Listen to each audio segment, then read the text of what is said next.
Mantan Kadipropam Polri Irjen Verdi Sambo telah ditetapkan sebagai tersangka pembunuhan berencana dan dijatuhi hukuman mati oleh Majelis Hakim Pengadilan Negeri Jakarta Selatan.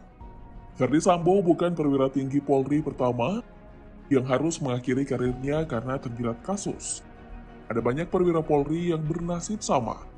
Salah satunya adalah Napoleon Bonaparte. Kedua jenderal bintang 2 ini harus menjalani hukuman atas perbuatannya. Lantas seperti apa kisah keduanya? Mari kita bongkar. Beberapa bulan terakhir, nama Verdi Sambo mengisi kolom-kolom pemberitaan hangat di berbagai media. Sebagian besar masyarakat Indonesia pun telah mengetahui kalau mantan Direktur Tindak Pidana Umum Barreskrim Polri ini merupakan otak dalam pembunuhan berencana terhadap Brigadir Yosua Huta Barat alias Brigadir J. Rencana pembunuhan ini dirancang setelah mendengar cerita sepihak dari sang istri Putri Chandrawati, yang katanya telah dilecehkan oleh Brigadir J. Sambo sempat menawarkan peran eksekutor kepada Bribka Ricky Rizal. Namun dirinya menolak dengan alasan tak berani dan tak kuat mental untuk menembak mati rekannya sendiri. Alhasil Barada Richard Eliezer dan Baradae yang ditugaskan untuk mengeksekusi Brigadir Yosua. Publik sempat disuguhi skenario palsu yang menyebutkan kalau Brigadir Yosua dan Barada Eliezer terlibat adu tembak hingga menewaskan Brigadir Yosua. Namun skenario ini memuat banyak sekali kejanggalan dan tanda tanya.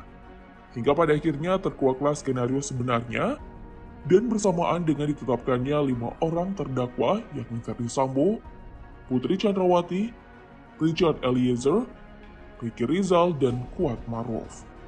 Pada 9 Agustus 2022, Verdi Sambo ditetapkan sebagai tersangka oleh Kapolri Jenderal Listio Sigit. Tak hanya itu, ia juga ditetapkan sebagai tersangka obstruction of justice dan telah melalui sidang kode etik. Setelah melalui serangkaian proses sidang selama berbulan-bulan, Jaksa Penuntut Umum Pengadilan Negeri Jakarta Selatan menuntut Verdi Sambo dengan hukuman penjara seumur hidup 17 Januari 2023 lalu. Kemudian, 13 Februari 2023 kemarin, Majelis Hakim Pengadilan Negeri Jakarta Selatan memutuskan vonis hukuman mati kepada Verdi Sambo atas perannya sebagai dalang kematian Brigadir Yosua. Tak kalah dengan Verdi Sambo, Napoleon Bonaparte juga terjerat kasus yang turut menghancurkan karirnya di kepolisian.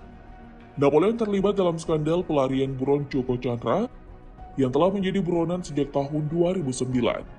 Saat itu, ia menjabat sebagai Kepala Divisi Hubungan Internasional Polri dan berperan dalam menghilangkan nama Joko Chandra dari Red Notice.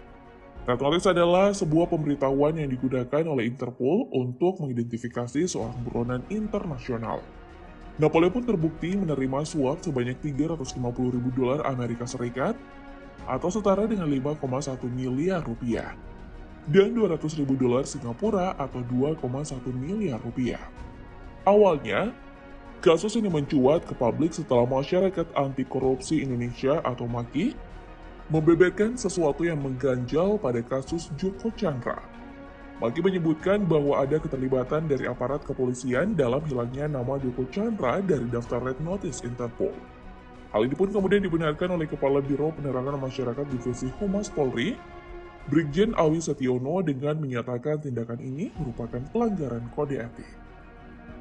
Tidak butuh waktu lama untuk menyeret Napoleon Bonaparte ke dalam ruang persidangan. Di dalam ruang sidang, jaksa menyebutkan bahwa Joko Chandra mengenal Napoleon melalui teman-temannya, yakni Tommy Sumardi dan Prasetyo Utomo. Di mana Tommy Sumardi adalah seorang pengusaha, dan Prasetyo Utomo merupakan seorang jenderal polisi yang sedang menjabat sebagai Kepala Badan Koordinasi dan Pengawasan Penyidik Pegawai Negeri Sipil Barreskrim Polri saat itu. Pada 16 April 2020, Bonaparte bertemu Tommy Sumardi di Transnational Crime Center sambil membawa kantong kertas berwarna merah marun.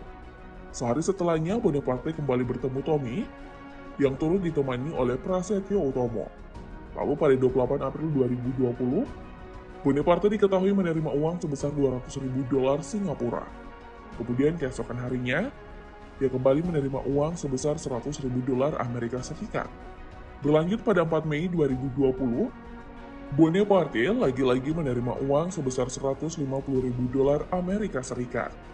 Di hari yang sama, Bonaparte menginstruksikan kepada bawahannya yang bernama Tommy Aryadianto untuk membuat sebuah surat tas nama Divisi Hubungan Internasional dengan judul Pembaruan Data Pemberitahuan Interpol kepada Kementerian Hukum dan Hak Asasi Manusia. Besoknya, Bonaparte menginformasikan ke kementerian bahwa data ini telah dihapus. Akibat dari perbuatannya, pada 10 Maret 2021, Napoleon Bonaparte dijatuhi vonis 4 tahun penjara dengan denda 100 juta rupiah dan subsidiar 6 bulan kurungan oleh Pengadilan Tindak Pidana Korupsi. Pengadilan Negeri Jakarta Pusat, Napoleon sempat mengajukan banding tetapi ditolak. Tak hanya kasus Joko Chandra, nama Napoleon Bonaparte juga terseret kasus penganiayaan terhadap Muhammad Kc, seorang tersangka kasus penistaan agama yang sama-sama ditahan di Rutan Barreskrim Polri. Belum terjerat kasus pembunuhan berencana, Verdi Sambo memiliki karir yang cukup gemilang di kepolisian. Pemilik pangkat Inspektur Jenderal ini pernah menduduki berbagai jabatan strategis, mulai dari Koordinator Staf Pribadi Pimpinan Polri, Direktur Tindak Pidana Umum Barreskrim Polri, hingga Kepala Divisi Profesi dan Pengamanan Polri. Anak dari Mayor Jenderal Polisi Purnawirawan Peter Sambo ini pernah menangani kasus-kasus terkenal, seperti bom Sarina Tamrin dan pengungkapan kasus kopi mengandung racun cyanida tahun 2016, pengungkapan kasus perdagangan orang jaringan Timur Tengah tahun 2018, penangkapan dan pengungkapan kasus surat palsu Joko Chandra di tahun 2020, serta pengungkapan kasus kebakaran gedung Kejaksaan Agung Republik Indonesia di tahun yang sama. Meski telah cukup banyak menangani berbagai kasus di Indonesia, kini Verdi Sambo harus mempertanggungjawabkan perbuatannya sendiri. Napoleon Bonaparte juga pernah menduduki berbagai jabatan strategis selama aktif sebagai perwira polisi. Ia tercatat pernah menjabat sebagai Sekretaris Nasional Sentral Biro Interpol Divisi Hubungan Internasional Polri, Kepala Divisi Hubungan Internasional Polri, dan Analisis Kebijakan Utama Inspektorat Pengawasan Umum Polri. Meskipun berstatus sebagai Jenderal Bintang 2, ternyata tak banyak yang bisa dibahas mengenai kinerja dari sosok Napoleon Bonaparte. Hal ini sejalan dengan yang dikatakan oleh Ketua Presidium Indonesian Police Watch saat itu, Neta Spain menyebutkan bahwa tak ada prestasi mencolok yang ditorehkan Napoleon selama meniti karir di Polri hingga akhirnya berhenti.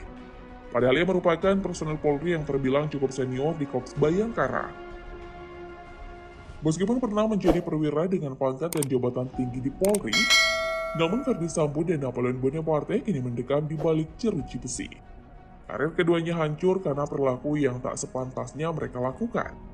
Apalagi sebagai aparat penegak hukum di Indonesia.